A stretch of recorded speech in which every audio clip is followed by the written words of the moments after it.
Vibes with Jocelyn. How's everybody doing tonight? Hope you guys can hear me. I think I've worked this out. I'm pretty sure that I got it taken care of, but we're going to check before we go any further. Let's see what we got going on over here. We're going to check, y'all. We just got to check that mic while no one is in the building. I think we got one person on right now, but we're gonna check it anyway.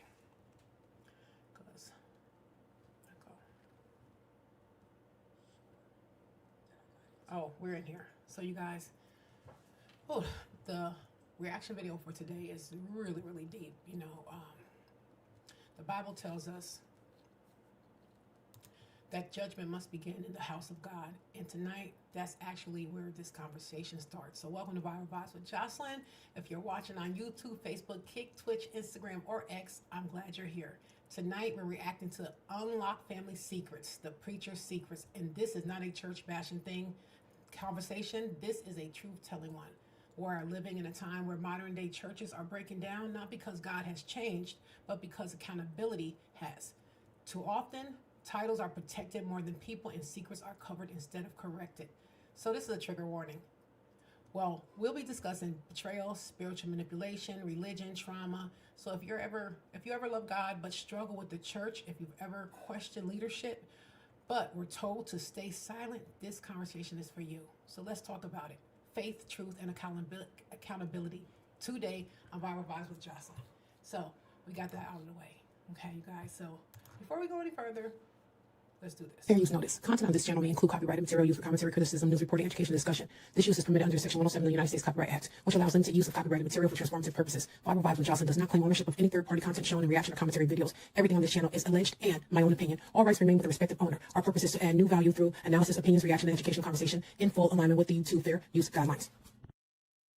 Now, I know for myself, coming from upstate New York and down to Georgia, was hoping to find the most amazing church. Probably visit over 50 of them. And my discernment did not make me stay with any of them. So, I know it's hard out there. It's very, very difficult with all this stuff going on in the churches, all this stuff going on publicly. Seeing these different, mega churches. I had actually a list, and I was going to go by church, like Mike Todd. I was going to just go. And I said, you know what? Let me ease them into it. So I came across this video. I haven't watched it, so I can't wait to get started. So you guys, let's just get right into it.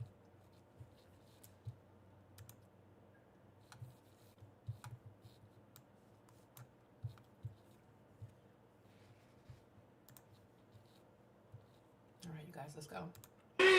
Jesus Christ! I was the first lady of a mega church, and we had it all. The big house, fancy cars, and a loyal congregation. But everything that glitters ain't always gold. Ain't that the truth? And we were hiding a big secret. We have it as perfect marriage, worship life, and family life. We were the classic American black Christian family.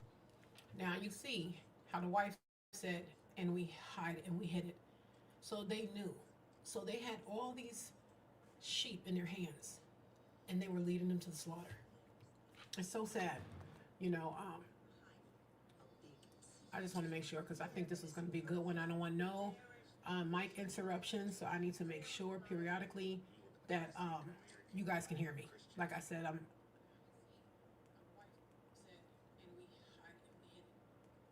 okay, you guys can hear me. Let me put my mic up a little closer. So they're hiding everything in these churches. And that's why, you can pray, and just continue to ask God to show you a place where, that is real, and that, because let's put it like this. Nothing is perfect under the sun, and we know this. So no one is looking for perfection in man. But we're looking for, there's a level that you should be on as a pastor. You shouldn't be out here robbing people. You shouldn't be having anything that the Bible says you shouldn't be doing. You should be trying your best not to. Like I said, nothing is perfect, and we get it. But this type thing, it gave me goosebumps, because I can't even imagine what's going on in this family. Let's go, you guys. Family. Wait, what? Pause. He did what? I had to hone in on my secrecy skills and lie. We were just all beaten up by the trauma of it all. The secret broke us. Lydia lost everything that she had. Secrets are poison, and they will kill you.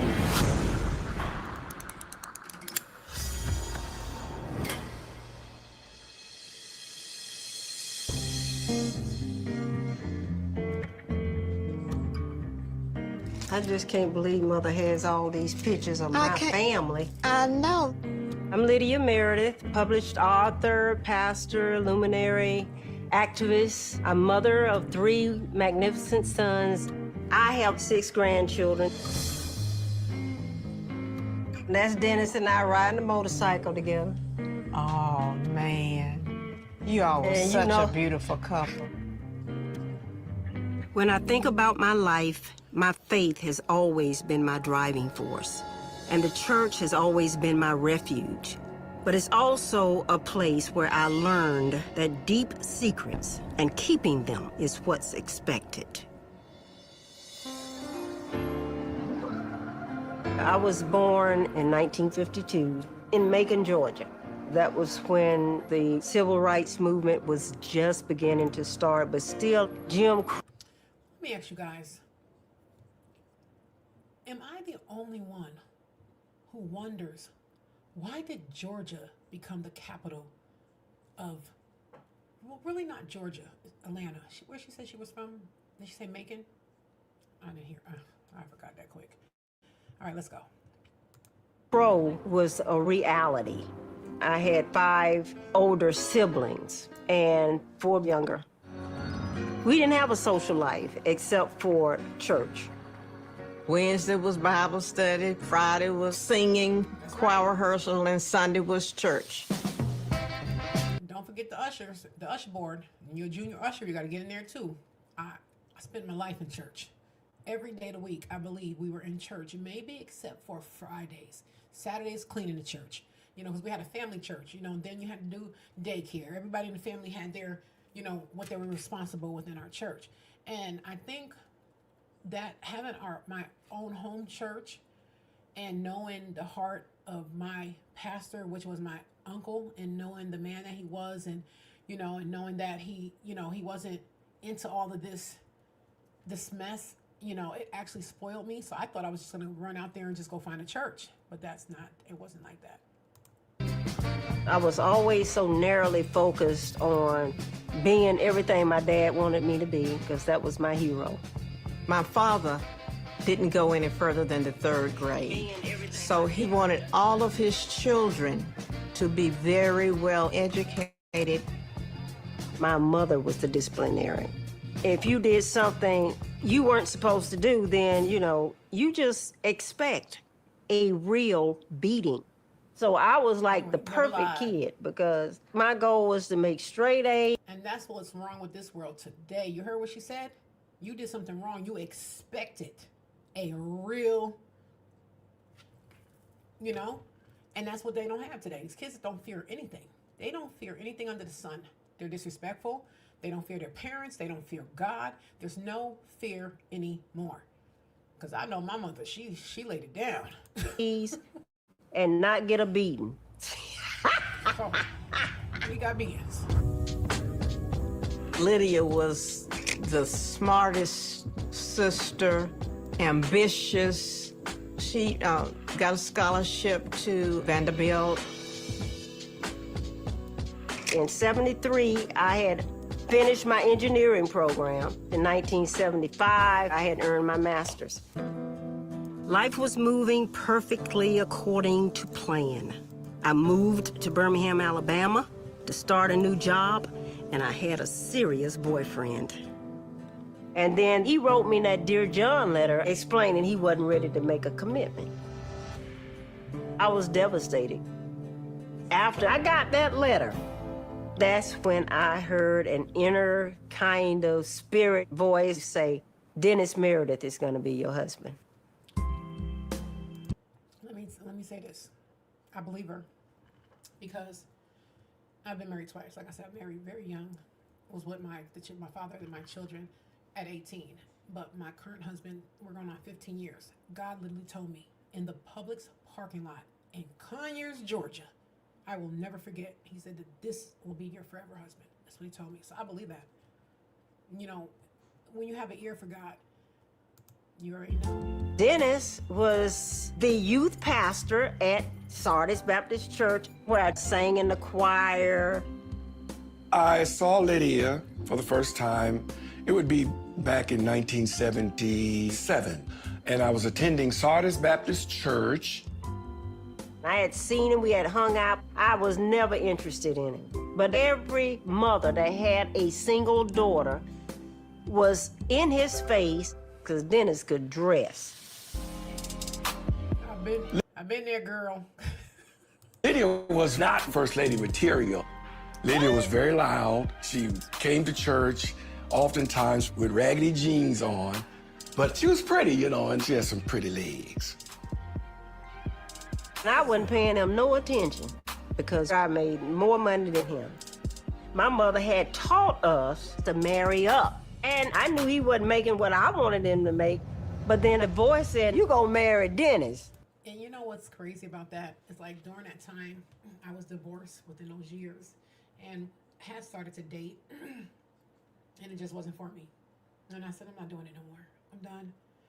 Whatever, God, whatever you have for me, you have for me, but I can't do it no more. And then this one particular day, my girlfriend called and she said, hey, I need you to come out with me. I know you're not going out no more. It had been like 9 months. I haven't left the house. Didn't go anywhere to the grocery store, working home with my babies. And she begged me and begged me and begged me. She said, we got to do the buddy system. So I said, you got 1 hour. So I go with her down to the spot where she was supposed to meet her little friend that she had just met. And I'm sitting there. And next thing you know, my husband came up to me. And he had his things going on. But I knew that something was different with him because I was cutting off guys for less. So I was like, something is up with him. And then one day, I pulled in a public parking lot in Conyers, Georgia. And God said, this is going to be your husband. Over time, I started seeing Dennis in an entirely new light. Now I bought a nice house on a corner lot in a white neighborhood. She has a housewarming, so she invited me over. You guys came to my housewarming. Remember? I remember I came with you. And Dennis was at the housewarming, and y'all interrogating him. Said, don't you like my daughter? Embarrassing.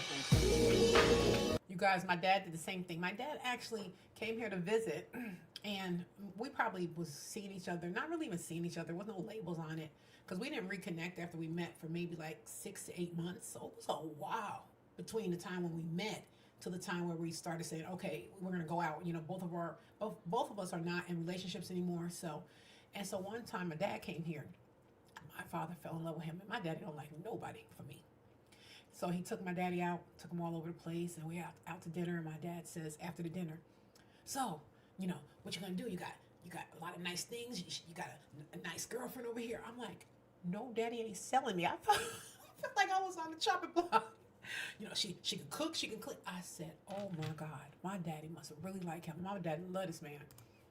And so her mother looked at me. She said, Lydia, this man is a nice, you might think about marrying him. And I was like, oh, shoot. We were friends. We had someone, we were just hanging out. And then I had that voice. I heard something. I don't know what it was. I know. And look at us right now. A match made in heaven. Then one night, he came over to fix my television. Sorry, you guys, I'm hungry. And I fixed him something to eat. When I tell you that woman could cook, do you hear me? I'll never forget, she fried me some fish. When I got through and I said, I better marry her. And we just started dating. My family loved her. Why does that story sound like mine? My husband used to work over the road, and it was the first time, like I said, we had been seeing each other. And he was like, oh, I'm coming in. So I was like, okay, let me cook you something. We made him ribs, baked macaroni, all this food. It was just like, this girl can cook. Let me tell you something, I can cook. My mother was like, Dennis, you gotta marry this girl. To my surprise, he said, Lydia, I think we need to pray about getting married. But later, he said, I changed my mind. I think it's too early. I said, all right, bye. Okay, Dennis. I went home and I started praying. I said, God, if this is not supposed to happen, just take these feelings away. Honey, when I got up off my knees, Dennis was knocking on my door. Dennis wasn't stupid. I don't believe in premarital sex because the Bible say this. That's right. But that night, we kind of did the do, you know. She was the best I'd ever had. After that, we prayed all weekend. And then I do recall doing the one knee and, you know, just saying, let's get married. I want to marry you. We were married in December of '78. Everybody and their mama came. The church gave me the most beautiful wedding you had ever seen. She loved Dennis. They were just inseparable. We made the decision to have children immediately. And Taylor was born in November of 1979. Child, me and my son, oh, we were together everywhere. I was just so happy. And then, You guys, I'm nervous. I'm really nervous. It seems this is too perfect. This is too perfect. It's scaring me. Mikey was born in February 1981. Then Dennis got his first church, Mount Zion Baptist Church. We still in the honeymoon stage with 2 babies. And the sex was amazing, and he was an amazing dad. It was the best years of my life. I had the marriage and home life I'd always imagined until one night in 1983. We went to choir rehearsal or some church event. I'm exhausted working all day. And I went to bed. So I was at church, and when I left, something said, you know, go home. I didn't go home. 2 o'clock in the morning, I get this call. No, he's cheating on her. This is sad now. I was so hopeful. I was really hopeful. Your husband has been arrested. I couldn't believe it. Arrested for what?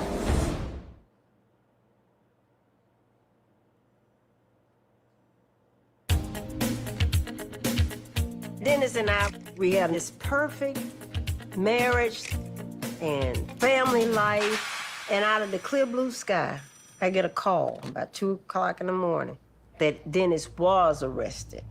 I couldn't believe it. Not my husband. It was on a Monday night in the summer of 1983. I was thinking, how am I going to get out of this? What am I going to do to hide this? So I called my neighbor next door and asked her to come over and watch the kids. So I went downtown to pick Dennis up. I didn't want to call Lydia. I think part of that was motivating. Let me get out of this. Go home, and she would never know. But the police called Lydia. When I walked into that police station, he had his head hung down, and he was in tears. The policeman said he was in a theater, and he solicited a planted male police officer. It was entrapment, but, you know, I shouldn't have been there. That didn't make sense to me because he was all over me. And he seemed like he was happy with the sex. I didn't even know what solicited meant until afterwards. I was brokenhearted. I was humiliated. Why am I acting like I'm so surprised? Why am I acting like I'm surprised? They were in Georgia.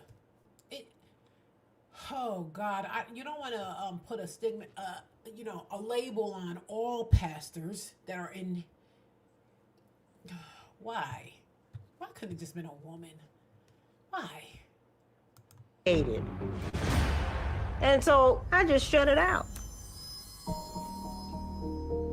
You shut it out. And then Lydia bailed me out. I expected outrage, but her response was, it's like she dismissed it, like buried it. No, she didn't bury it. What she did was she weighed the odds. She already said early on that she had the perfect life. She had the house she wanted. She had a great church. She had these 3 amazing sons. She weighed the odds. Trust me, she didn't bury it. She just went with the bigger evil.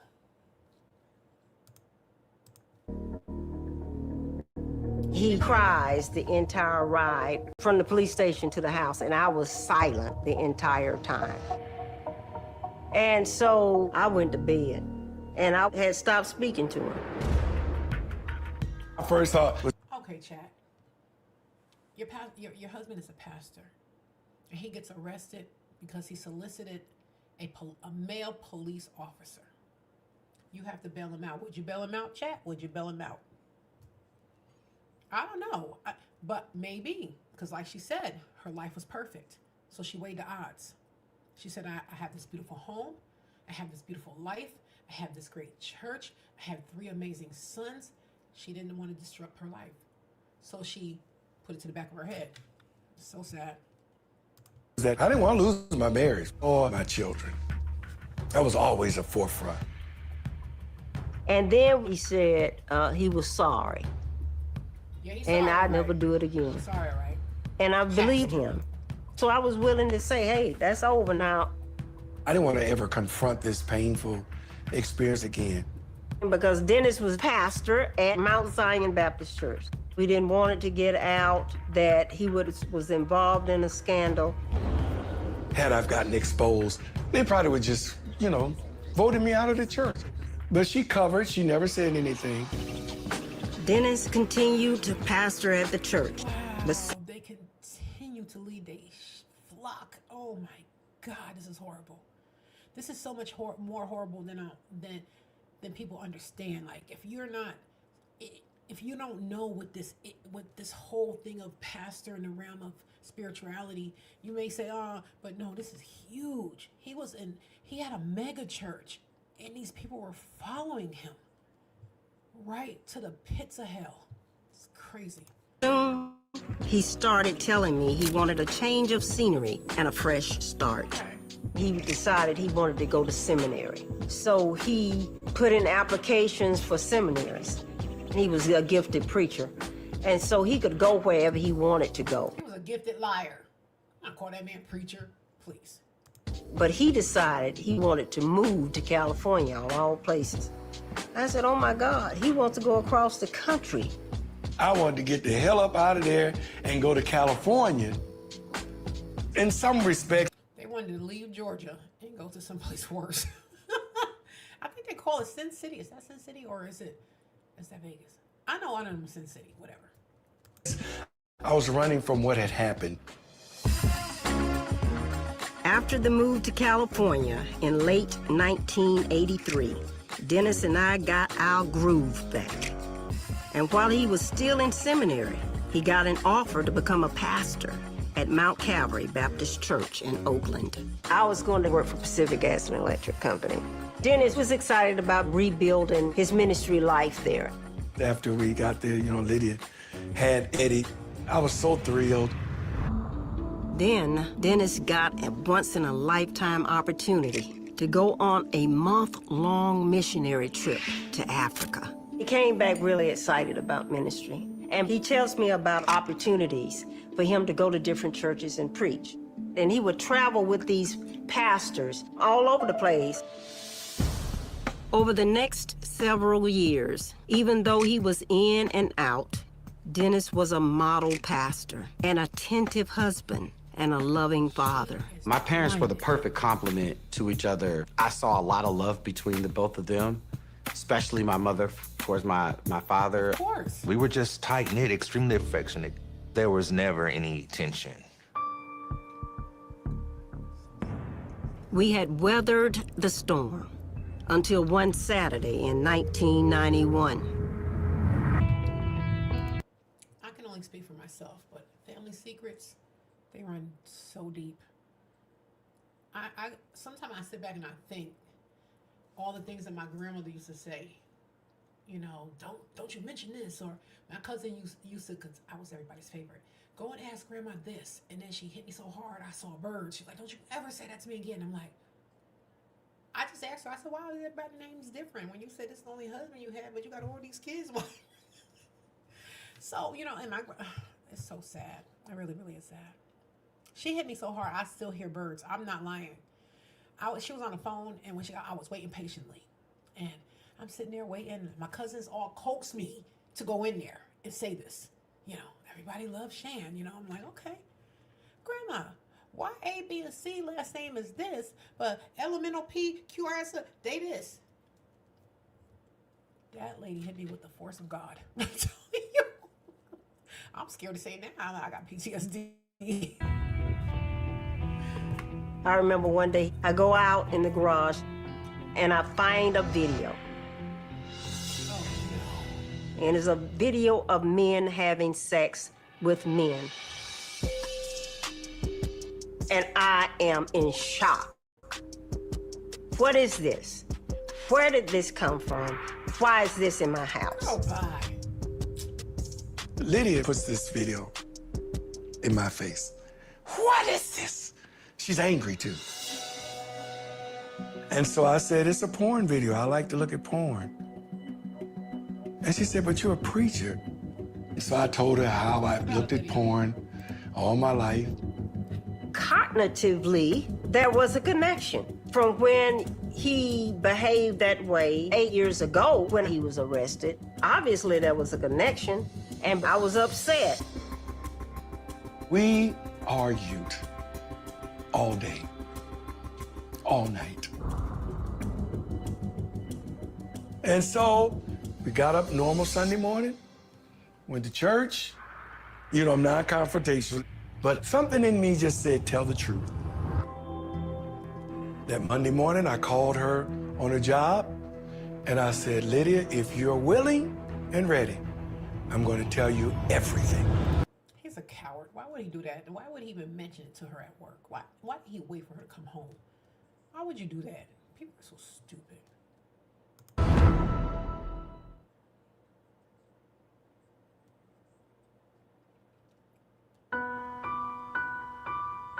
I had come home from work. I was nervous because I still didn't have any answers. We retreat for the evening, you know. She had the answers. I hate to keep stopping it. She had the answers. When she found him with the police officer, you had the answers. So why are you sitting up here, Lydia, saying this foolishness? You just didn't want to believe that he could do it to you twice. He sits on this orange chair that's in our bedroom. He said, I'm bisexual. And I told her everything. My sexuality, the infidelity, the sex with men, all of it. Let me tell you something. If he get back up in that pulpit Sunday morning, I'm going to have a problem. Listen, he better not preach ever. I let him finish talking. I didn't interrupt him at all. He had been doing the entire marriage. I was ready to collapse. And I'm thinking, she's going to divorce me. He said to me, it's just sex, and I love you, and I want my family, and I believed him. Lydia says, we'll get therapy, we'll figure it out, because I'm not going to divorce you. And because I wanted my family and I wanted my marriage, I said, yes, okay, we will figure this out. I listened to this Christian radio broadcast, and they were talking about conversion therapy. Let me tell you something. Lydia loved the lifestyle more than she loved her husband. That's the problem. Lydia loved the big house.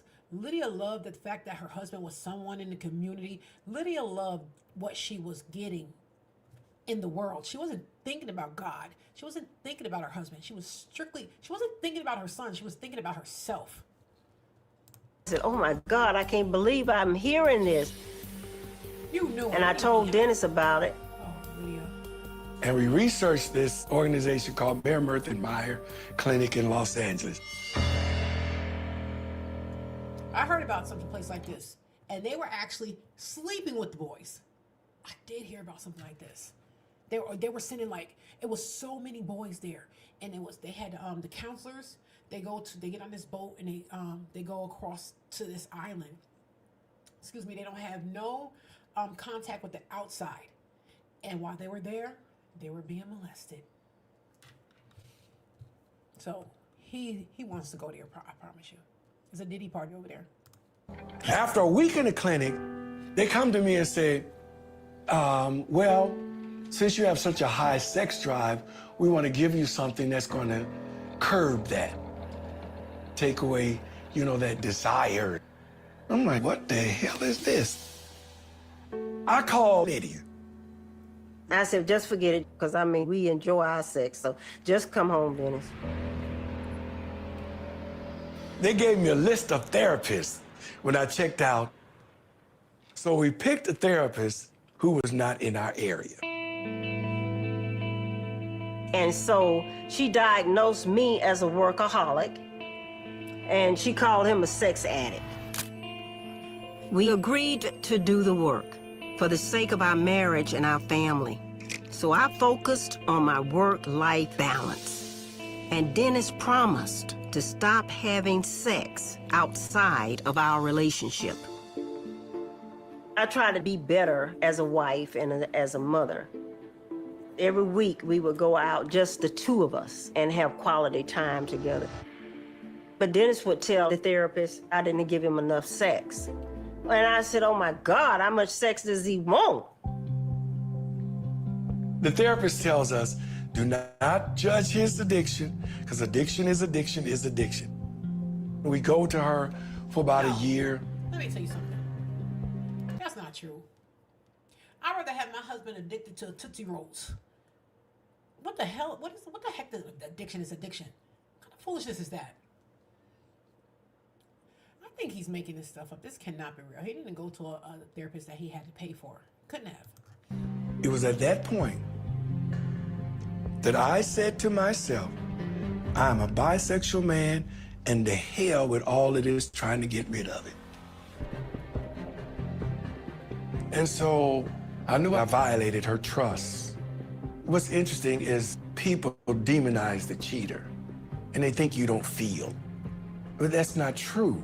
When you love somebody, you hurt like they hurt. I was just a hoe.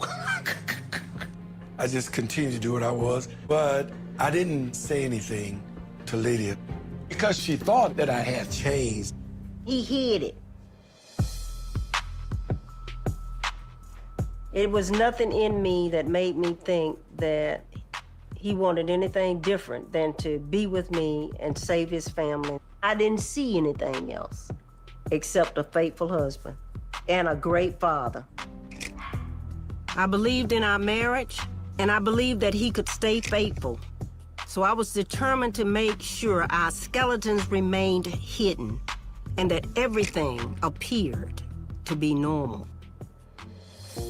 My mom worked a lot. My dad most of the time was at home with us. He did a lot of the cooking, a lot of the helping with homework. It was classic American Christian family. We prayed before our dinners. We went on family trips. Our parents were extremely affectionate towards each other. We knew they were in love.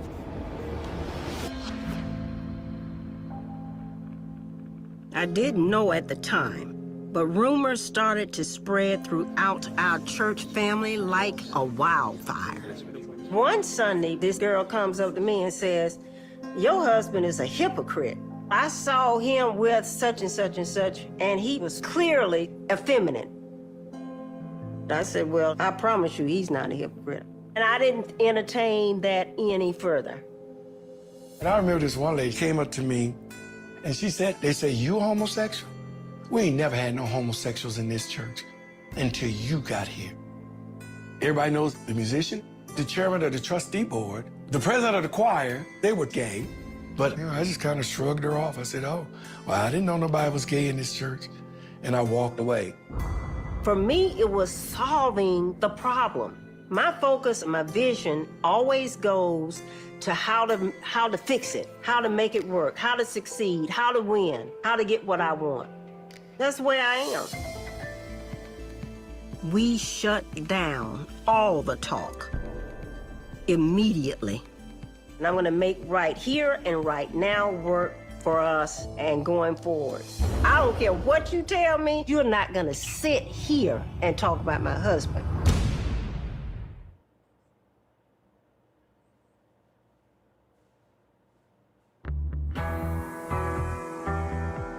With the gossip surrounding Dennis at the church, I didn't know what to believe about him and his relationship with men. I know they would have put me out because they were totally against same-sex love. If I get exposed, it's not going to be good. By 1994, Dennis and I left Mount Calvary Baptist and the rumors behind in Oakland. This was about our family, and there were better opportunities for all of us in Georgia, so we moved across the country. He got a call about Tabernacle Baptist Church having a vacancy in Atlanta, Georgia. So they invited us to come. God has no picks and chooses. God loves everybody.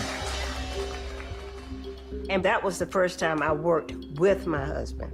I started to be the church administrator. His income was tied to the growth of the church. But when we first started, there were so many empty seats. You could throw a football and wouldn't hit one person. After that first sermon, the word got out the Tabernacle had a new pastor under new leadership. Remember when we first got here? It was the first Sunday of April. It was on the Easter. Yeah. But you know, my sermon, I'd always preach when I got a new church was moving forward. Right. In this congregation, we grew this church. You had people in the aisles. Dennis tore up that church. Women was going crazy. I mean, it was pandemonium. And before you know it, you couldn't find a seat. I grew the church from probably 120 people to maybe 800 and something. Over the next few years, our church thrived, and our family seemed stronger than ever. It felt like the troubles Dennis and I had were finally behind us. And then, as he began to feel himself, his power, he started to abuse it, doing anything and everything he wanted to do. He just went berserk. Coming in late, staying out all night. I did not know that he was still doing what he had promised me he wasn't gonna do. And then one day he told me he had gonorrhea and I needed to go get myself checked out. And I was like, are you kidding me? I know she was pissed as hell. And so, you know, I was broken. And then I had to figure out, you know, what do I do now? I did not think about how his behavior could create a scandal. The fear was around the family, keeping the family together. Because family was number one for us. It wasn't the church wasn't number one. The family was number one. Once again, Dennis promised to be faithful. Looking back, it's hard to understand why I believed him, but we agreed to continue working on our relationship. Then he decided to build me my dream house. To me, that was the ultimate expression of commitment to our future.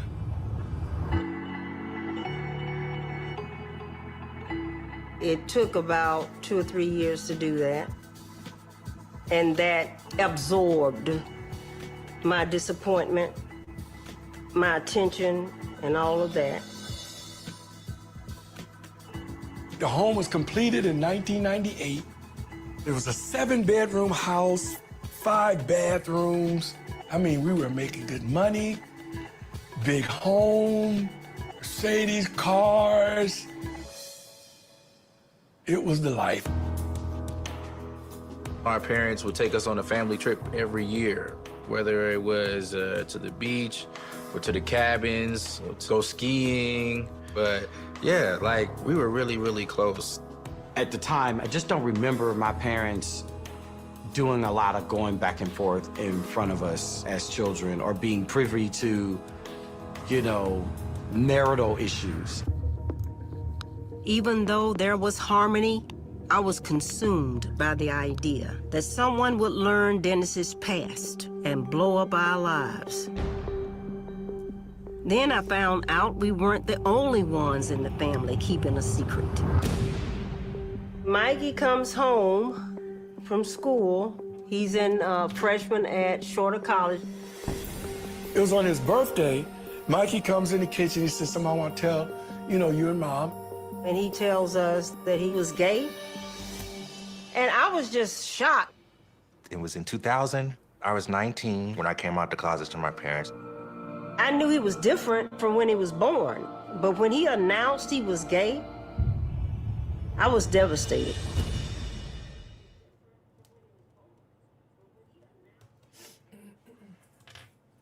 In the summer of 2000, the Meredith family experienced our latest secret when my son, Micah, came out.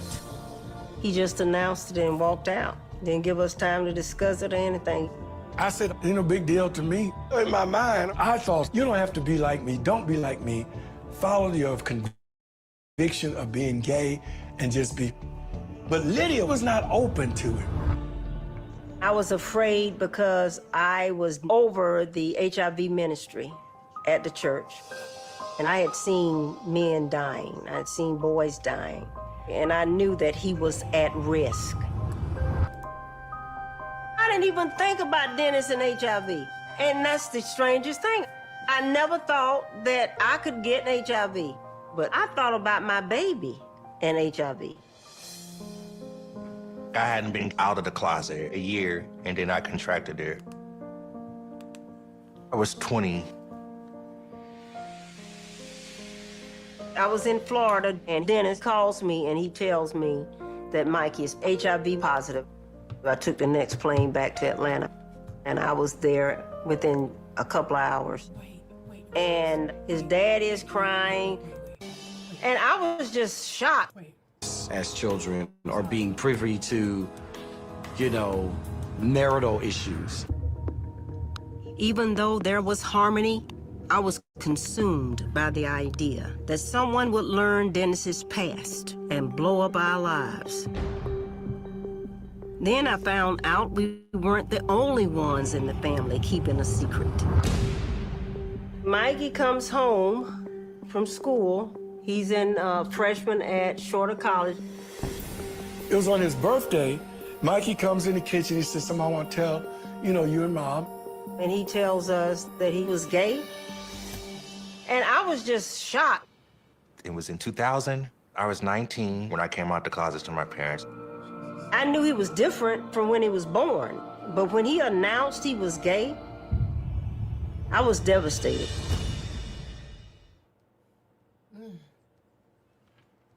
This is horrible. This is horrible. In the summer of 2000, the Meredith family experienced our latest secret when... And just think about it. This is the first family. This is the first family of Mount Calvary Baptist Church in Oakland. It's terrible. My son, Micah, came out. He just announced it and walked out. Didn't give us time to discuss it or anything. I said, big deal to me. In my mind, I thought, you don't have to be like me. Don't be like me. Follow your conviction of being gay and just be. But Lydia was not open to it. I was afraid because I was over the HIV ministry at the church. And I had seen men dying. I had seen boys dying. And I knew that he was at risk. I didn't even think about Dennis and HIV. And that's the strangest thing. I never thought that I could get HIV, but I thought about my baby and HIV. I hadn't been out of the closet a year, and then I contracted it. Oh, God. I was 20. Got to be kidding me. Oh, my God, you guys. This I was in... is horrific. Oh, my God. 20 years old. Oh, we got to find out where he's at. Oh, my iPad's at. I'm going to keep watching this. What's their last names again? We're going to find out. I can't remember. If somebody knows the last name, put it in the chat, because we need to find out. Because this was a while ago. We need to find out what's going on with Mikey. At least I want to know. Florida, and Dennis calls me and he tells me that Mikey is HIV positive. I took the next plane back to Atlanta, and I was there within a couple of hours. And his dad is crying, I'm crying, his brothers are crying. He was really scared. I was pretty scared too, but I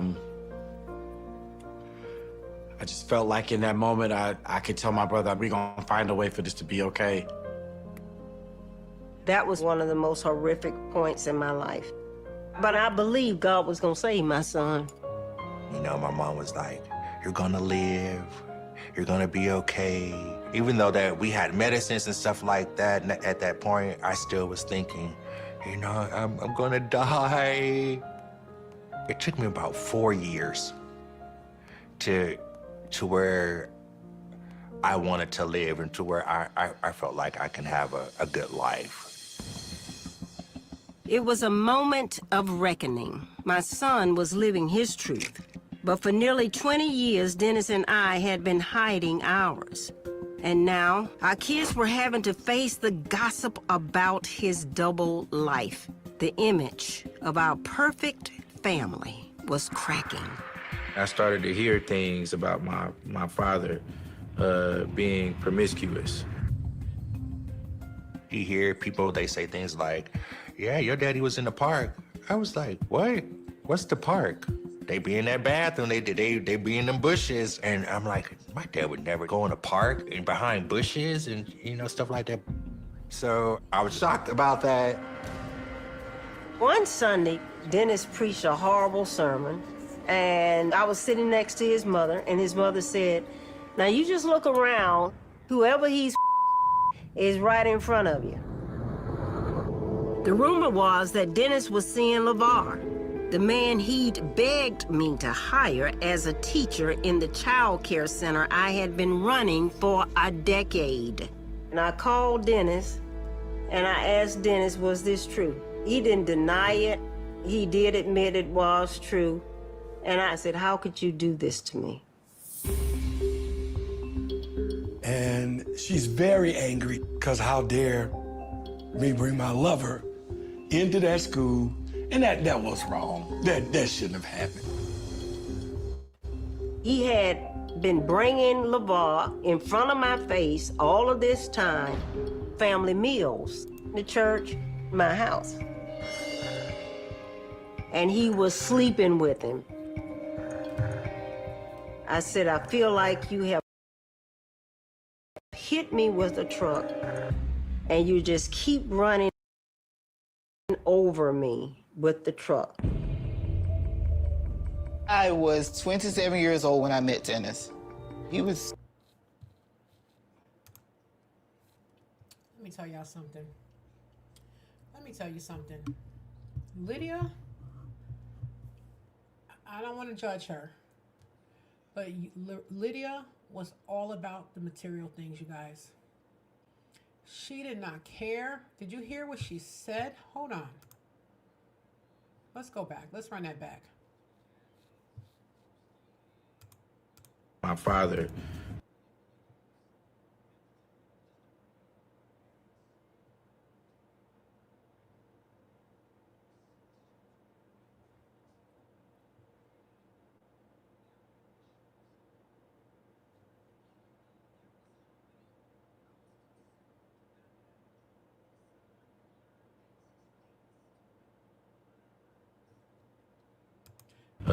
being promiscuous. You guys realize that she was not caring anything about God. This has to be the worst.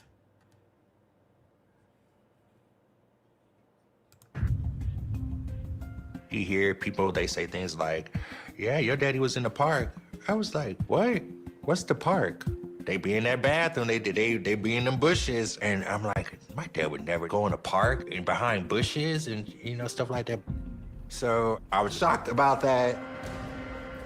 One Sunday, Dennis preached a horrible sermon, and I was sitting next to his mother, and his mother said, now you just look around, whoever he's is right in front of you. The rumor was that Dennis was seeing LeVar, the man he'd... I'm so disgusted by this whole thing. I don't even watch it anymore. You know, Bible says be careful what you hear, and this has got to be the worst thing. This is disgusting. This is disgusting. Begged me to hire as a teacher in the child care center I had been running for a decade. And I called Dennis, and I asked Dennis, was this true? He didn't deny it. He did admit it was true. And I said, how could you do this to me? And she's very angry because how dare me bring my lover into that school, and that was wrong. That shouldn't have happened. He had been bringing LeVar in front of my face all of this time, family meals, the church, my house. And he was sleeping with him. I said, I feel like you have hit me with a truck and you just keep running over me with the truck. I was 27 years old when I met Dennis. He was 53. I met him November 14th, 2005. We were at a place that's called Insurrection, one of them sex places. I saw this tall, interesting man. I thought that he was some basketball player, only to find out he doesn't even know anything about sports. So we exchanged numbers. The next day I was at his house. I don't know what it was about him that I just could not let him go. I started seeing him on a regular basis, sneaking around, and that's when it started getting messy between me and her. Dennis had had multiple affairs before, but each time he told... I'm so sorry. Sometimes I can see things that you guys can't. I forgot you guys wasn't seeing them. Sorry. I'm all into it. Told me it was just about sex and that he still loved me. This time was different. I knew he was in love with him because he wasn't in love with me. He didn't have to tell me. At that point, my priority was more him than her. This relationship with LeVar is the most important relationship to me. In late 2005, I finally decided I would no longer be the secret keeper. I was going to speak the truth. I said, I can't keep dealing with this drama. I needed to tell the boys what was going on and not try to protect Dennis like my mother protected my daddy. She never told us that daddy was cheating. I ended up doing the same thing, protecting Dennis. We were in the house, we were upstairs, and, you know, my mom was upset, obviously. You could tell she had been crying. My dad, you know, saying he was kind of sitting there, he had his legs crossed like this, and he was kind of looking down. And she said, I want to tell y'all something. And then my mom kind of comes out and says, yeah, your daddy was messing around with some man. Wait, what? Pause. He did what? With a man? Did I hear that correctly? I was like, why is she doing this? But, you know, I deserved it. You know, I done my crap. I felt like my stomach had just dropped to my feet. And it was just like, what is going on? My dad's secret ripped our family apart.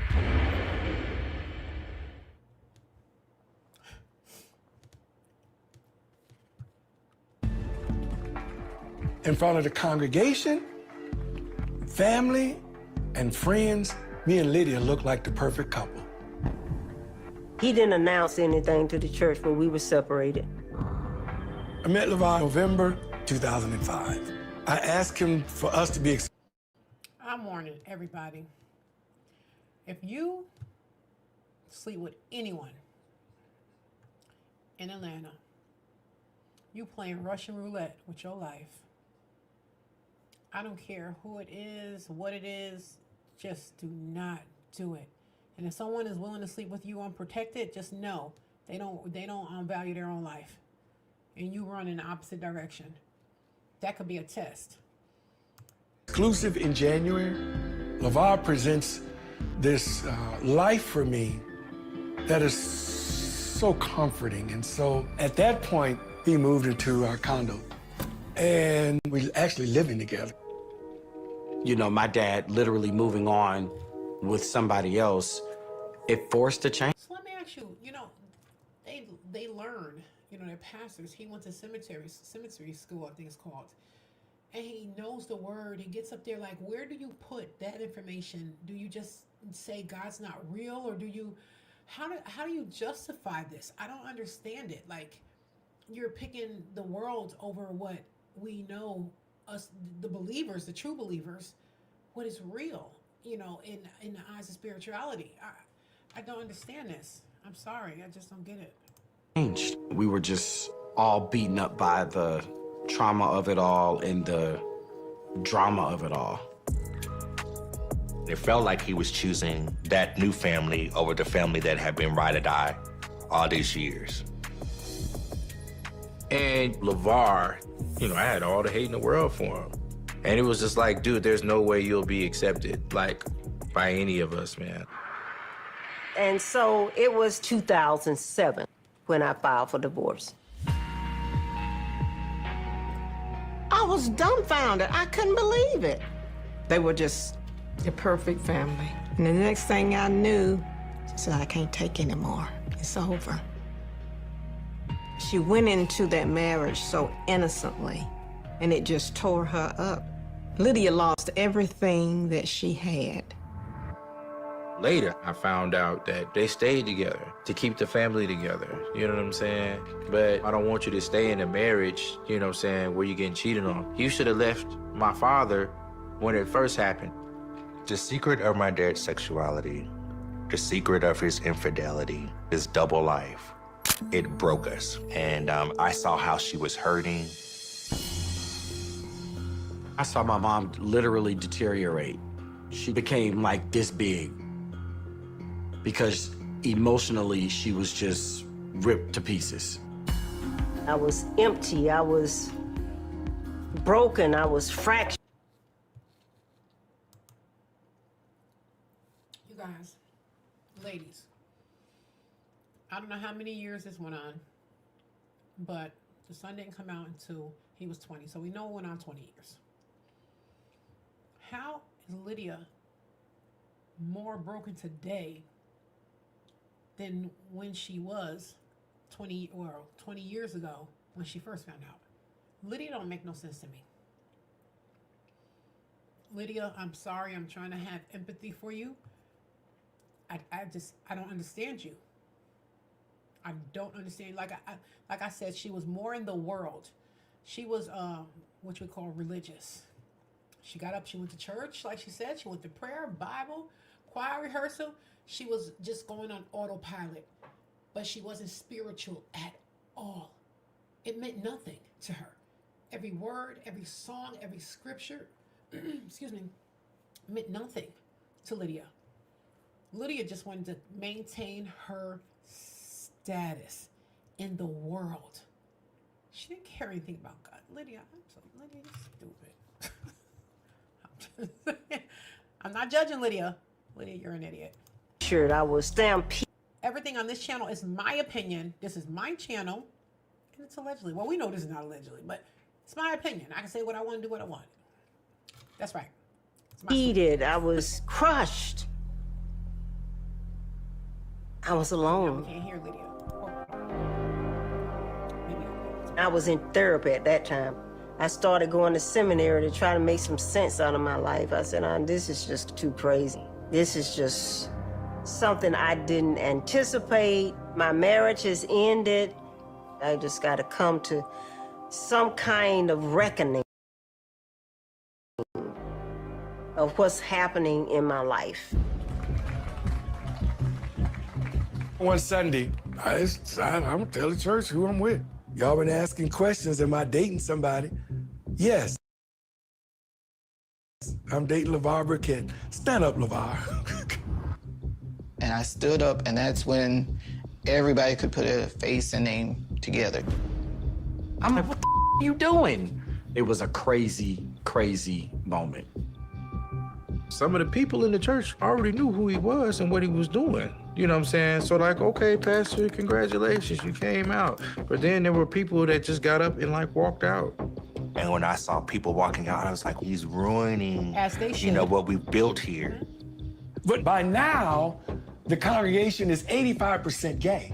I lost people announcing. And that's what I was just about to say that. All he had to do was move right back to Atlanta, and he would have one of the biggest mega churches in this world, and that's just what he did. Because now he said over half of his congregation was homosexual. Nothing wrong with you. You live your life, but we're talking about the church. So we're not talking about in the world. We're talking about the church. We're talking about the church and biblical facts. That's it. That's it, guys. I love everyone. That LeVar and I were together, and I gained a whole lot of others, because then they said, he's really one of us, he's a gay man.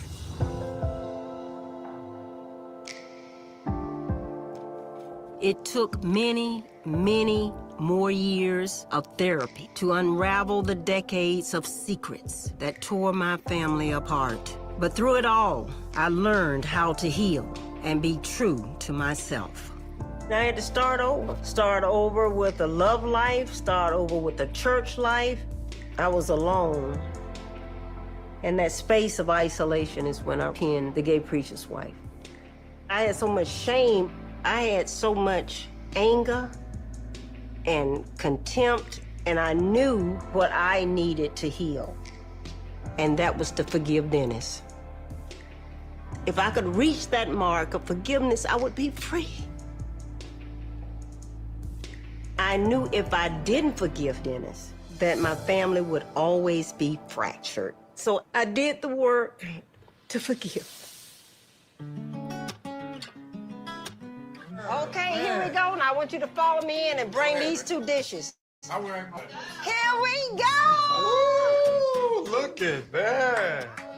Grandma's famous banana Yeah, that's all. If you look at my family today, you see a blended family. You see 2 dads, you see 6 grandchildren, 3 sons.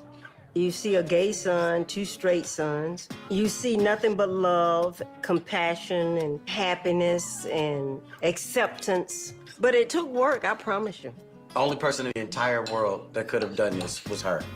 It just wasn't overnight. It was years of healing, years of acceptance. This is a journey. 18 years in the It's been a making. journey. This is a journey of our family. And now we're stronger than we were before this all happened. God put me and her together, and God put me and him together. It was very difficult, but we're good friends. Me and Lydia, I think we're at the best place we've ever been. There are no secrets, and I think that's a wonderful way to live with people you love. Dennis's secret deconstructed my life, but it gave me the kind of faith that has made me stronger and wiser. Here's my husband, and this is my ex-wife, and I'm sitting in between them, and we enjoying And eating her dessert. and eating her dessert that my ex-wife cooked in my husband's kitchen. I could not be that person today if I hadn't gone through that. And I know that I'm supposed to use my experience to help others. Secrets are poison. You guys, this is where I just can't. What she's saying is a bunch of hogwash. And y'all can't hear me. Let me see. Hold on.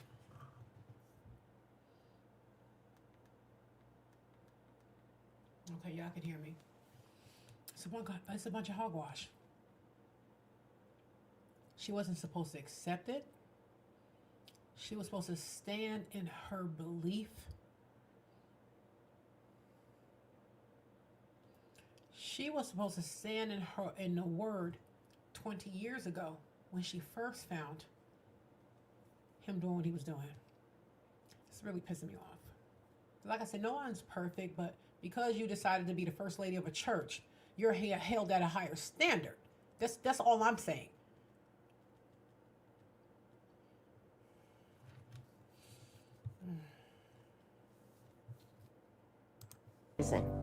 And they will kill you. Nothing but pain comes from that space. But forgiveness will set you free. When you're looking for something, there is this euphoria when you find it. Well, that's the end of this one. But then you have more questions. There was a scene. It was another one that I wanted to do to stay on the line of that. So let me see. Let me get out of this one. Hold on, y'all. We're just gonna do one more. Let me see. Where was it? I think it's right here. Y'all hang in there with me. We're gonna do another one. We're gonna keep our foot on their necks. Because if you have a platform to do that, to expose right from wrong, it's your job to do it. Where's it at?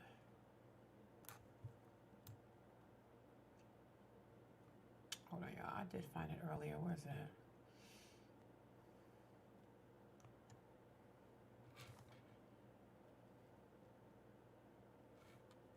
Maybe I need to type it in. I thought I had it to the side. Nope. I like this guy. You know what? Maybe I'll do this one, y'all. Okay. So this one is biblical response. I really enjoy his content. But that's barely rules. Okay, let's pause this first.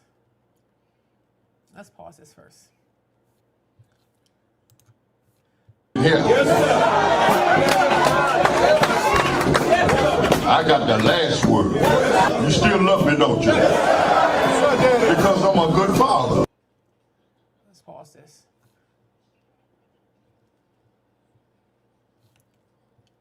Okay. So this is United House of Prayer. He states is a cult.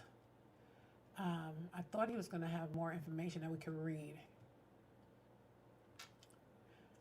This is hilarious. Before we get into it, let's look at some of the comments, you guys. Arthur Gilliam stated, grown men screaming, "Thank you, Daddy," will be all I need to walk out the front door and not look back.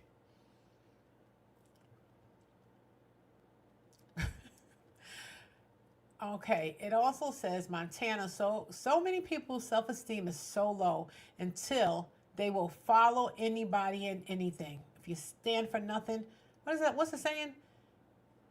I can't remember. Drawing a blank. If you stand for nothing, you stand for anything, or something like that.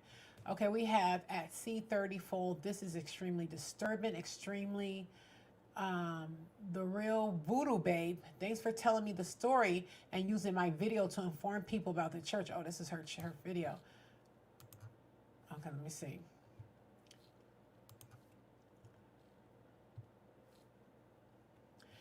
This one person, thanks for informing the masses. I did a little research on this church, and it is leadership, and I'm speechless. Grown men calling another man sweet daddy is very weird. I bet over the years, many young girls and women, some older ones too, were essayed by this cult. It has all the markings of an enslavement. Okay. Let's get into sweet daddy. Sweet daddy. I'm not calling my pastors. I ain't calling no man sweet daddy. We're just not doing it, y'all. Okay. Sweet, I'm just not going to do it. Let's see what they do. Not at Viral Vibes with Jocelyn, we're not. So, let me blow it up. Since we keep it in the realm of the churches, you know, and they tomfoolery. And let's go, y'all. But that barely rules in here. I got the last word. You still love me, don't you? Because I'm a good father. Yes, sir. What in the world am I watching? Y'all forgive me. Please forgive me. I'm not going to say a lot in this video. This is something new to me. I've never seen this, never heard of this. Some of you guys have heard of this person, have heard of this church. It is a cult, not even close, no doubt. People still go to this cult. This cult has been around for a long time. I think. You guys, let me tell you something. This brother right here, he keep his foot on their necks. So listen, go in, like his channel, subscribe to his channel. He's really good. I enjoy his content. I think someone has maybe asked me about it before. I've never heard of it. So I'm watching this with you. And this is interesting. Everyone in this video, if they haven't repented, is going to hell. That part is not there's no mistake in this. Just watch this with me.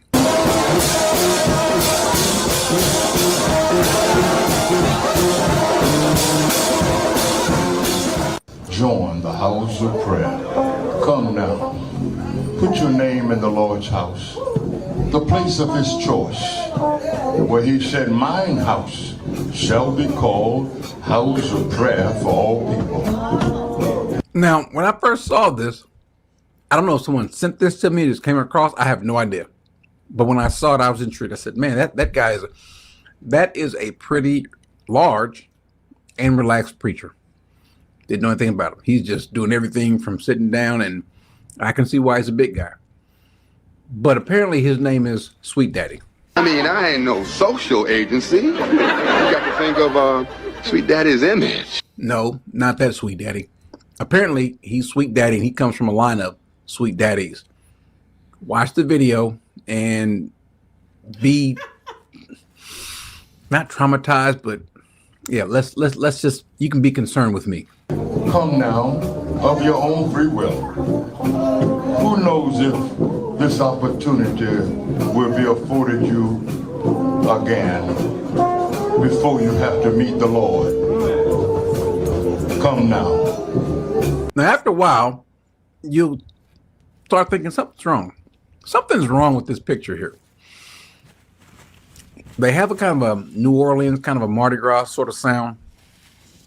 But it seems like these people are worshiping this man. Not only seems like it, that's the case.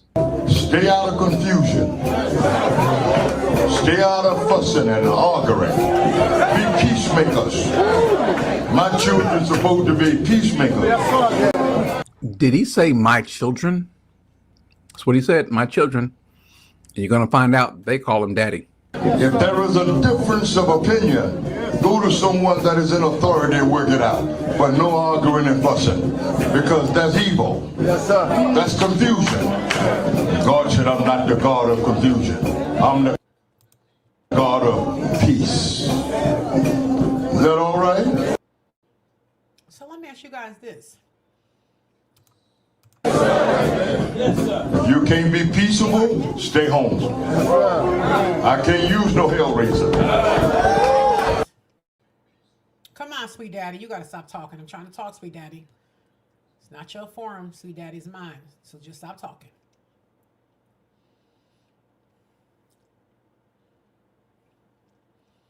So let me ask you guys. If they are his children, are they not God's children? What is he saying? Are they not children of the king? No, they appear to be children of Sweet Daddy. Not for God's work. That's what I'm about, the Lord's work. That chair's got a crown on top of it because he's a king there. He's a king there. Now, I'm going to let this play a little bit longer. About another 3 or 4 minutes uninterrupted. I just want you kind of just to absorb this, just soak it all in. You want to work your stuff, you have to go somewhere else outside of here. But that barely rules in here. I got the last word, and I mean the last one. You still love me, don't you? Because I'm a good father. Yes, sir. I love my children. I take care of my children. I put myself on the line for my children. When God would destroy, I go begging, Lord, please, give me a chance to straighten them out.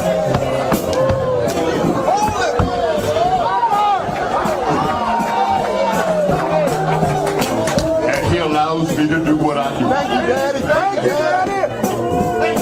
Thank you. Any of my maids don't stay in line, you can't be maids for me.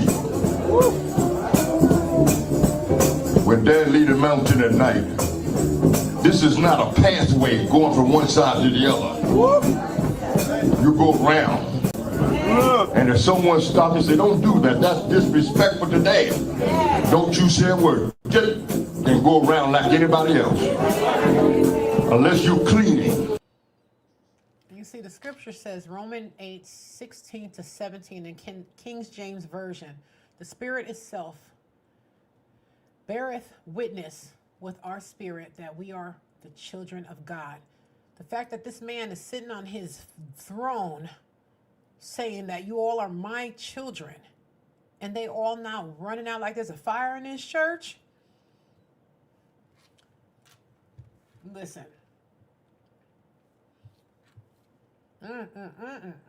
This is horrible.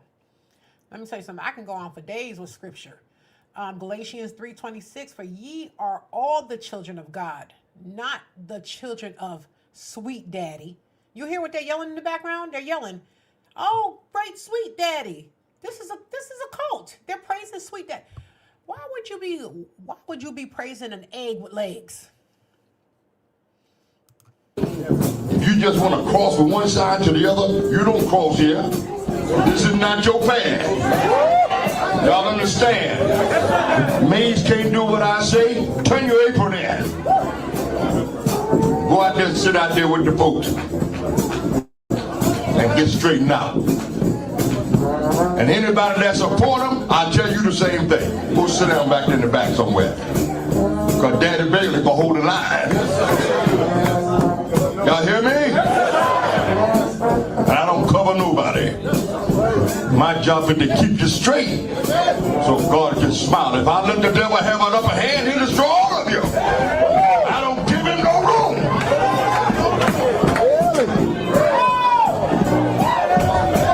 Don't look for no room for me. God Almighty. Tight, but right. The path is tight and right. The straight and narrow path. God Almighty. I'm free. Praise the Lord. What in the heck is he talking about? He literally had the whole house full of people. I can't even make any sense of what this man is saying. Believing this mess. Like, what religion is this? I don't even think, it's not a religion. I don't even want to call it, I don't know what it is. What the heck? I've never even seen anything like this in my life. So I'm really surprised. I'm shocked. He's got grown men calling him daddy. No longer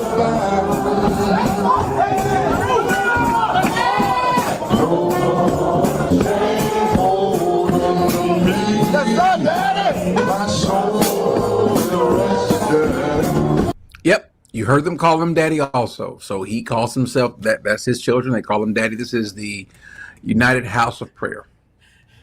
We'll hear more about it, but this is a big dude, and he is about himself. This is a cult. It's a weird cult, but it's a cult nonetheless. Look how he comes in. Daddy, family.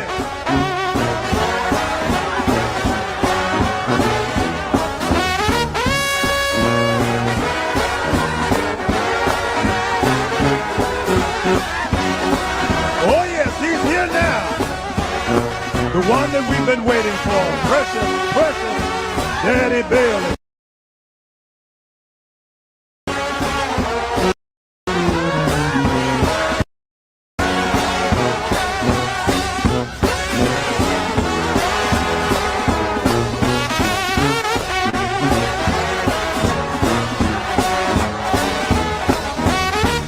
Thank God for precious Daddy Bailey.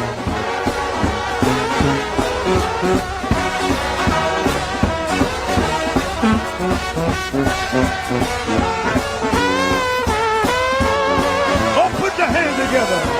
God's man is in the building. He's a large guy, big guy, needs help walking. My question is two questions. Who decided that was a good thing for him to ride in?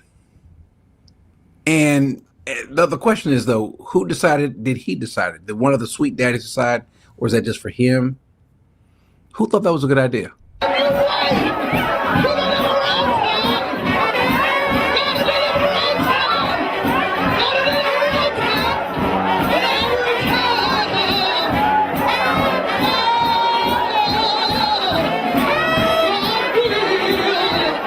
Apparently, they love their cult leader. I want to let this lady, I'm not sure who she is, but apparently she used to be in this cult. She grew up in it, and now she's giving us the history on it. The United House of Prayer was founded in 1990.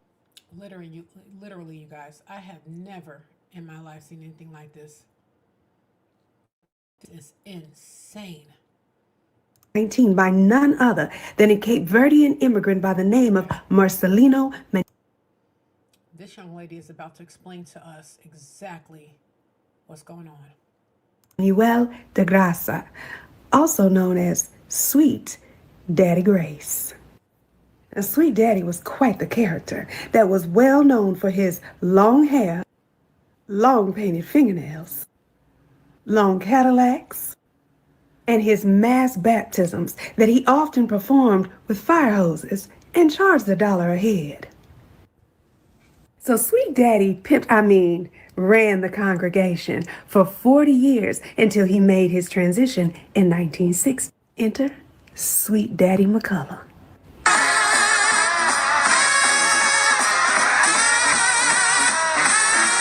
Now, Sweet Daddy McCullough happens to be the one that I grew up with in this. Oh, so there's multiple Sweet Daddies. They just coin themselves Sweet Daddy after the one passes and everybody just becomes Sweet Daddy? This is crazy. House of Prayer. Now, since its inception in 1919, there have been 4 Sweet Daddies: Sweet Daddy Grace, Sweet Daddy McCullough, Sweet Daddy Madison, and the current. Now, this church has all the makings to be deemed a cult, but I'm going to let you decide. And one of the things that you will find is that the name of Jesus has been replaced with Sweet Daddy in all the hymns and songs. Daddy is the best thing. He's the best thing. Another thing you will find is what is called the maids. These were young girls that would stand up on the mountain with Sweet Daddy and fan him.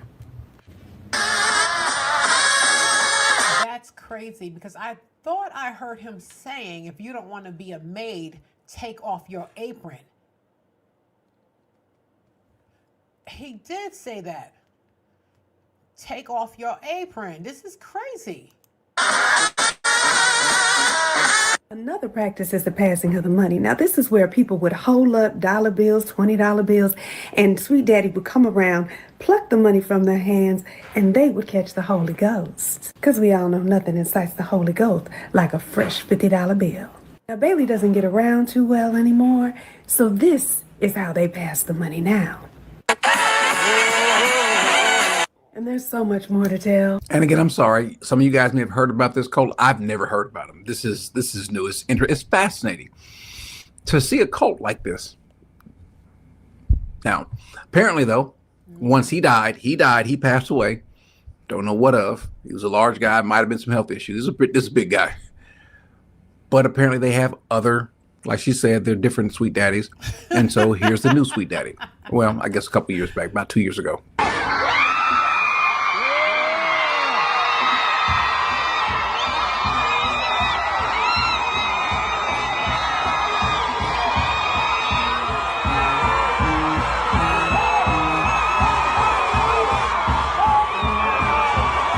When the Bible says not to call anyone father, that's not what comes to my mind.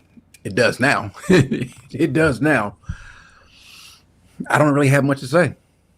I really don't. I'm just astonished. I'm stunned. My mouth is wide open. And so I'm just sharing this with you. Okay, you guys, that was a short one, but I've had another one. You know, I'm just on this thing now. So let me keep with it. Let me see. Hold on, let's see. Oh, something. What happened? Something just came up. So this one right here, this is a short video. Let me see.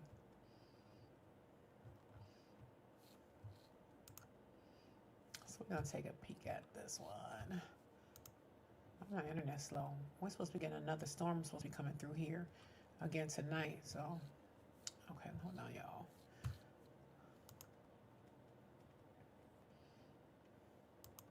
It is really going slow. Bear with me. It's technical difficulties. It happens in this world, especially in this.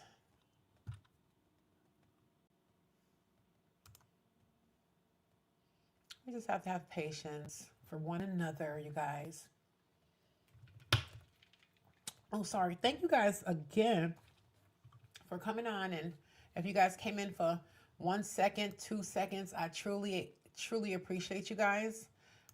So let's look at.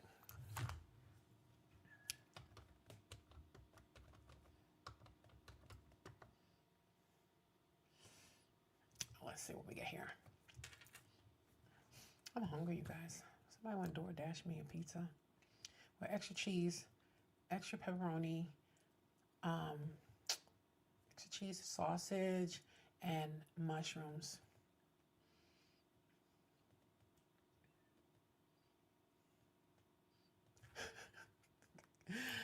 I would love a pizza right now, especially if we're gonna be snowed in. My husband need to go get up and go get us a pizza. So I'm about to tell him.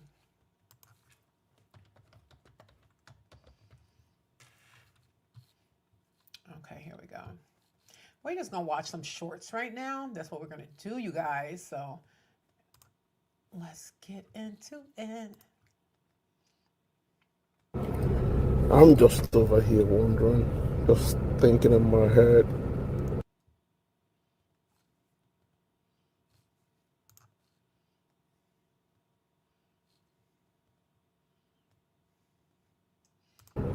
Asking like, what are we doing? How many of you ladies got a jacket in your closet just like that? May not be the same color, but we all got one of those. I'm just over here wondering, just thinking in my head, asking like, what are we doing? I got a black one like that. What are we really doing? What? I'm just over here wondering, just thinking in my head. Here are 6 crazy Mike Todd moments. He poured syrup over the Bible. Syrup. Something a little more stable because this right here.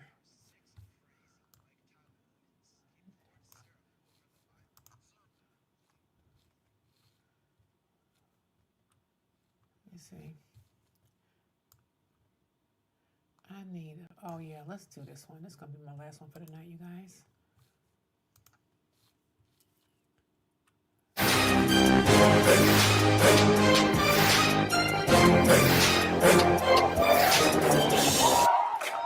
See, some of y'all thought you was about to get out of this series without us touching your issue. But I'm here, boo-boo. Welcome to another episode of our Mega Church Messiness series. I've been waiting for this girl. Several besties have requested that we look into Pastor Mike Todd of Transformation Church in Tulsa, Oklahoma. And when our besties ask for something, we always try to deliver. Through our research, we've discovered that people's main issue with Mike is his attention-grabbing and clout-chasing antics that take the focus off of preaching the gospel. In addition to that, some don't think he's fit to lead his congregation. Not another Joel Osteen. What is Mike Todd's goal here in his church, his massive growing church and becoming such a popular pastor? Where's his foundation at? Where are his standards? Where are his boundaries? This guy's boundaries, they're not really existent. He's just kind of doing what he wants to do, and there's no real accountability there.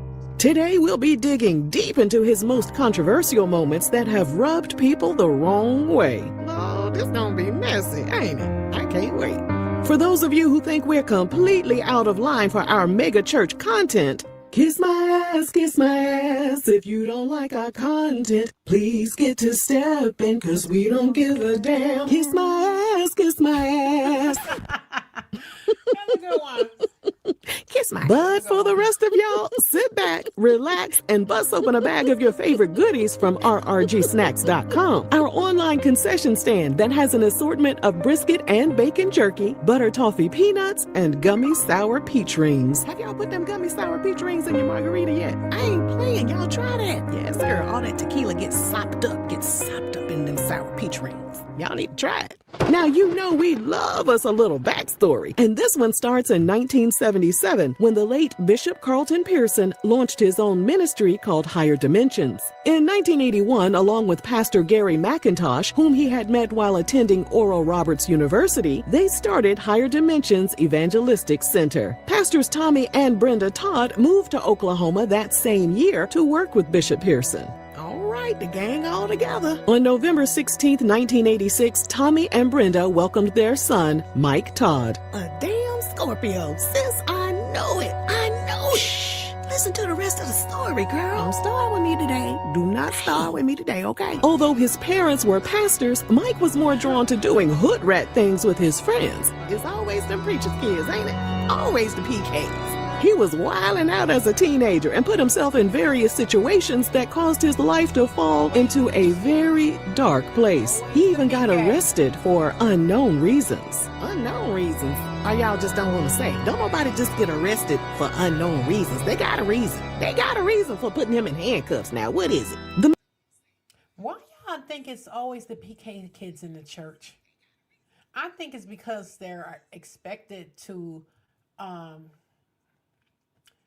not conform or not to give into the worldly thing, but they're so young. They're living their parents' dreams. So I think when they act out, it's like full throttle. You know what I mean?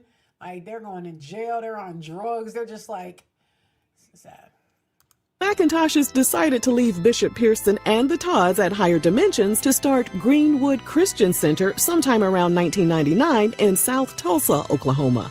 In a sermon, Mike said he was 13 at the time and was too busy watching adult movies on the internet to be bothered by what the McIntoshes had going on. Say what now? Mike later said he was addicted to the movies, but was able to kick his habit a few years ago. The devil is a lie. I ain't never met a man who kicked that habit. Okay, tell that lie to somebody else.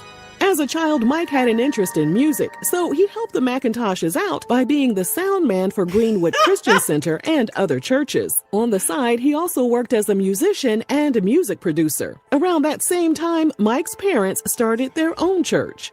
Eventually, the McIntoshes felt they needed to move their church from South Tulsa to North Tulsa's Greenwood district, the same location as the 1921 Tulsa Race Massacre. The Tulsa Race Massacre was when countless black residents lost their lives. More than 1,000 homes and businesses were burned down, and one of the wealthiest black communities in the U.S., also known as Black Wall Street, was destroyed by the hands of a white mob. You can read more about the Tulsa Race Massacre in the New York Times article linked in our description box. Child, my blood pressure go up every Black History Month. You know that? Every Black History Month, my blood pressure just shoots sky. Girl, I just be mad.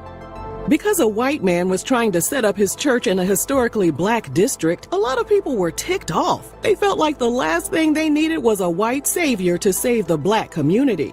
However, the McIntoshes went forward with their plans in an attempt to reverse the massacre curse. They moved to their new North Tulsa location in 1999 and changed the name to Transformation Church.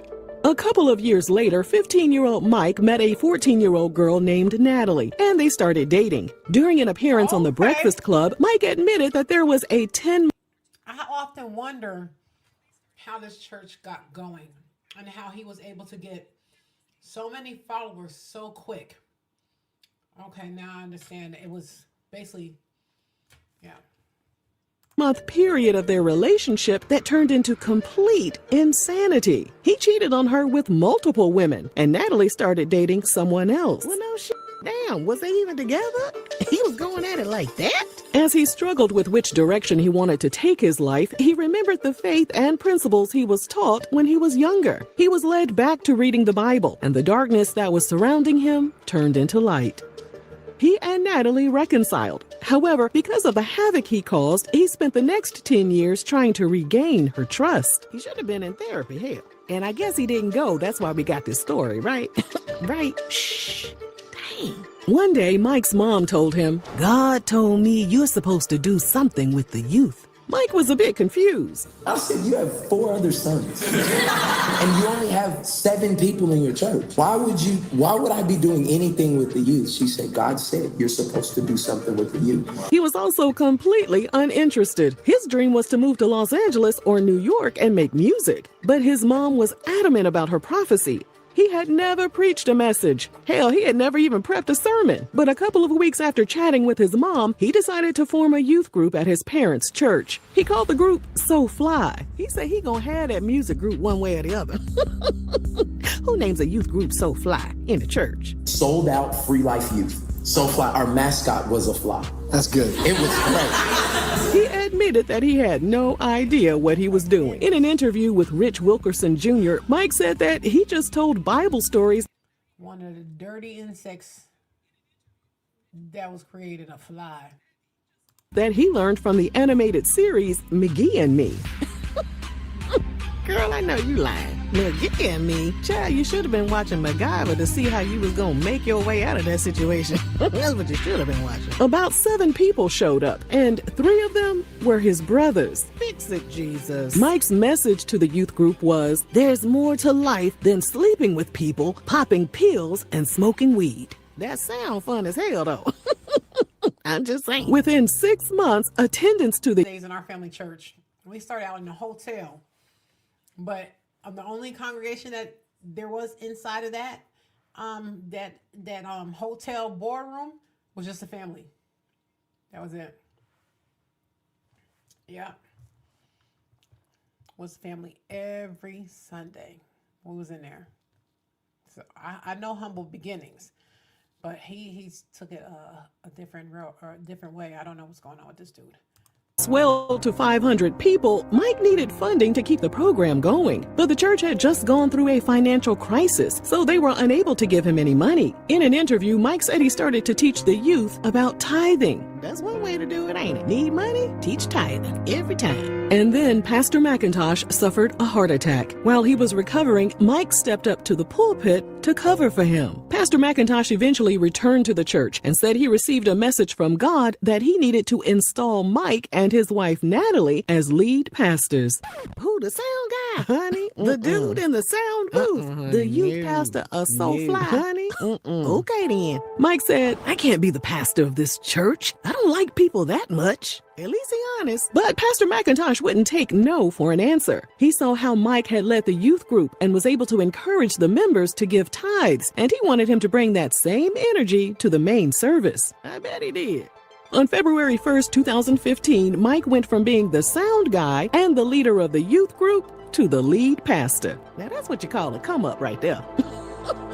As of this video, church membership continues to grow, and the tithes must be pouring in because Transformation purchased the Spirit Bank Event Center for $10.5 million. Cha-ching. In 2016, Mike taught a sermon series called Relationship Goals. About a year later, the series went viral. Because the series was so impactful, he turned it into a book that went on to become a New York Times bestseller and was once in talks to turn the series into a movie. Child, if you ain't been married for longer than 30 years, do not talk to me about marriage or relationship goals, okay? You can't tell me that might just be me. According to the evangelical dark web website, Relationship Goals is littered with self-love tactics tactics designed to make people feel good rather than to preach the gospel. Because of this, people believe Mike is following the lead of Houston pastor Joel Osteen, who has been accused of being more of a motivational speaker. Pastors writing books is becoming more and more common. It's kind of like they're all reading from the same playbook. They never appear to be content with just preaching the gospel. As attendance swells, writing a book is typically their next move. But shouldn't the Bible be the only book they're promoting? Isn't the Word of God enough? Or are these pastors seeking fame and wealth? Yeah. She hit that nail right on the head, didn't she? Okay. A writer for Lucid Books website wrote a list of reasons why a pastor should never become an author. One reason is that it takes away from their pastoral duties. The writer added, gather your thoughts and write when you can, but never do so at the expense of the flock that the Lord has entrusted you to love and lead. Honey, these pastors don't know nothing about being no shepherd. Y'all remember when Joel Osteen said he ain't had time? He ain't had time to pastor. Now, we ain't ones to gossip, but we wouldn't be surprised if many of these pastors are hiring ghostwriters to get the job done. Sounds about right. Outsource city, baby. But this is something that we are unable to confirm. Although Mike doesn't have nearly as many published books as Joel Osteen, he's well on his way to building his publishing empire and has even authored a book with his daughter. In a March 2018 sermon that's posted on YouTube, the video begins with the instrumental of Kanye West's songs Can't Tell Me Nothing bumping in the background, while footage of children playing with money can be seen on the screen. Girl, I know you lying. Hold on, let me go see. We took one for the team and listened to the entire sermon, where Mike talks about finances and giving. He also... Am I the only one feeling like this is so horrible? And I feel sorry for everybody in that church that is being led by this man, that they don't have their own discernment to see it's time to run. Like are they what's the word? Are they hypnotized? Are they like, what makes these people feel that church? He's got his church is a mega church. It fills 6,000 people every Sunday. Oh, Lord. Also quotes Luke chapter 6, verse 38. The scripture reads, give, and it shall be given unto you. Reach on now. Good measure, pressed down, and shaken together, and running over, shall men give into your bosom. Hallelujah. Reach on now. Hallelujah. Yes. Although Mike noted that the scripture doesn't directly mention money, he said, the church doesn't want your money. God wants your money. Because if God gets your finances, he has your heart. See what you got to realize is God does not need your finances to do anything.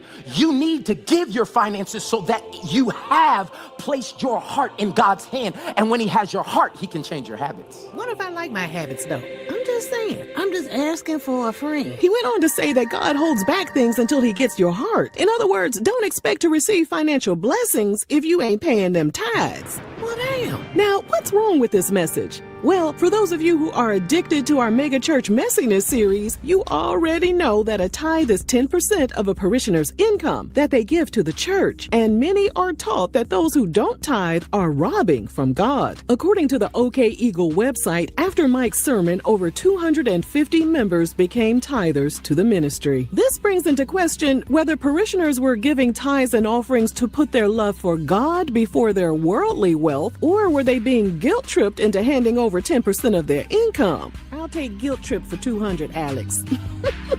Just like other churches in our mega church messiness series, Transformation Church preaches the prosperity gospel. The prosperity gospel states that God blesses those he favors with material wealth and health. On the church's website, it reads, we believe that as part of Christ's work of salvation, it's the... You guys, even though you get up every Sunday and you trust your pastor, obviously they trust him, you have to do your own due diligence when it comes to your spiritual walk with God. You have to learn the word yourself. Therefore, you cannot be deceived. You have to read your Bible. You have to learn how to pray. You have to learn how to hear God yourself, because if those people heard God and knew how to pray and knew how to get in there and dissect their Bible, get a student's Bible. It starts from the beginning, it breaks it down. It's the Bible, and then underneath it is all your lessons. But don't sit up here and allow some man to tell you what the Bible says.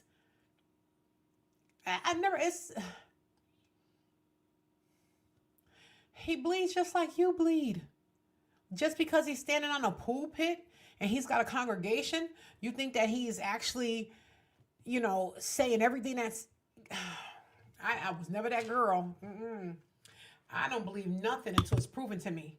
And then if it's proven to me, and it may even be proven to me wrong, and may ride with the wrong, but trust me, I'm choosing to ride with the wrong because I know that you're wrong. So, yeah, I have to listen. I live my life on facts, on what I can see that's visual. I'm tangible. I just don't believe what come out of people's mouth.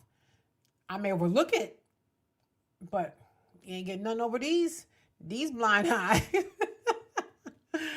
Father's will for believers to become whole, healthy, and successful in all areas of life. The problem with this teaching is that it brings forth a transactional relationship with God rather than a relationship based on unconditional love. A writer for a website stated, "We shouldn't serve him to get something from him, but we should serve and obey him because we love him and desire his glory." Okay. But still, the prosperity gospel is a fast-growing movement that many parishioners believe will pull them out of poverty or illness through devotion. When he isn't encouraging the church's members to give, Mike is looking for ways to go viral. And during a January 2022 performance,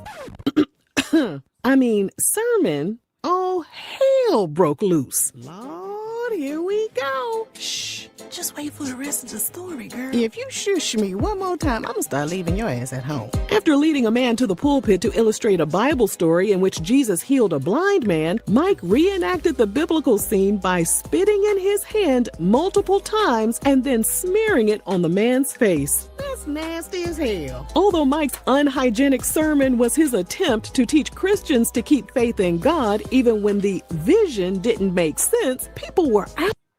I would have kicked him in the no man's land. He would have been on his knees praying that God take that pain away. Let me tell you something. That is so gross and that is so disgusting. I can't even believe that this grown man allowed that to happen to him. And Mike Todd's not laying on the ground. Outraged and called the spectacle horrifying and disgusting. He had a flashback to all them adult movies he watched when he was 13. I told y'all he wasn't delivered from that mess.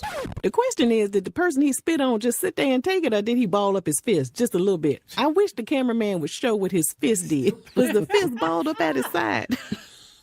Trendy churches, by and large, put much of their effort into the way they present something. But unfortunately, too often these methods distract from the message. The method of presentation should complement the message, not distract from it. And there were a few people who came to Mike's defense. Some stated that saliva has medicinal purposes, while others said Mike's actions didn't compare to what other shepherds have committed against their flocks. They sound dumb as hell. The following day, Mike hopped online and stated that after re-watching the footage, he agreed it was disgusting and gross. No Sherlock. That was a distraction to what I was really trying to do. I was really trying to make the word come alive and for people to see the story.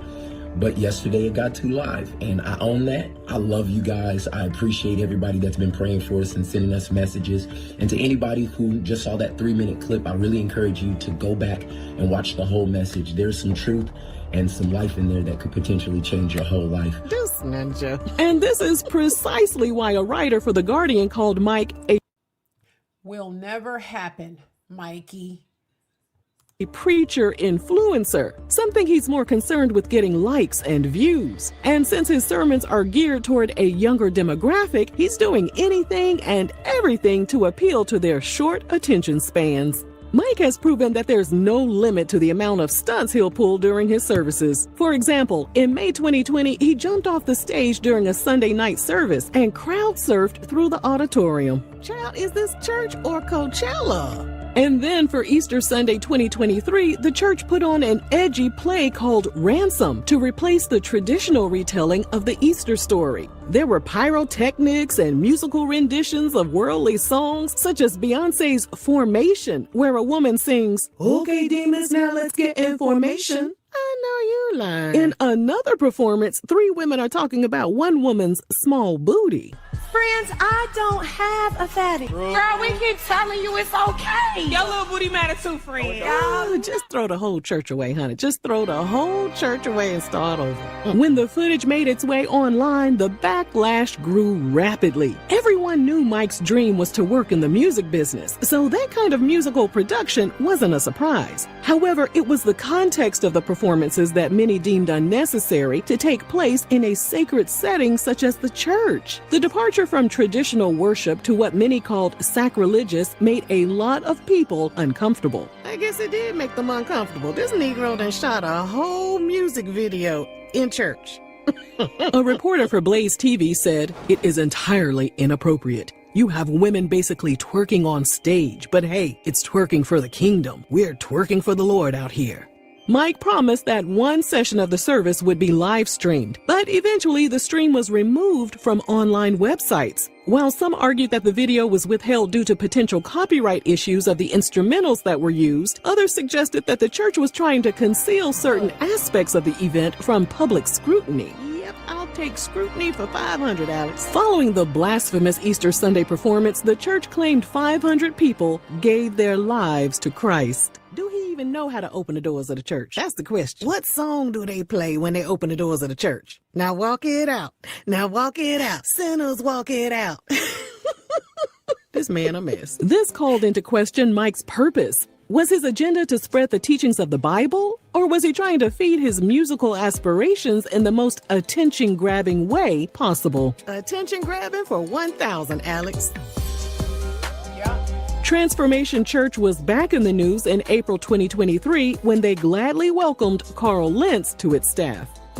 For those of you who are unaware, we're going to give you a little insight into Carl's background and why his hiring was so controversial. Carl previously worked as a pastor at Hillsong, a global megachurch that's known for its celebrity congregates like Justin Bieber. But in 2020, Carl was fired from Hillsong after it was discovered that he had cheated on his wife and was involved in other moral failures and abusing his power for sexual access.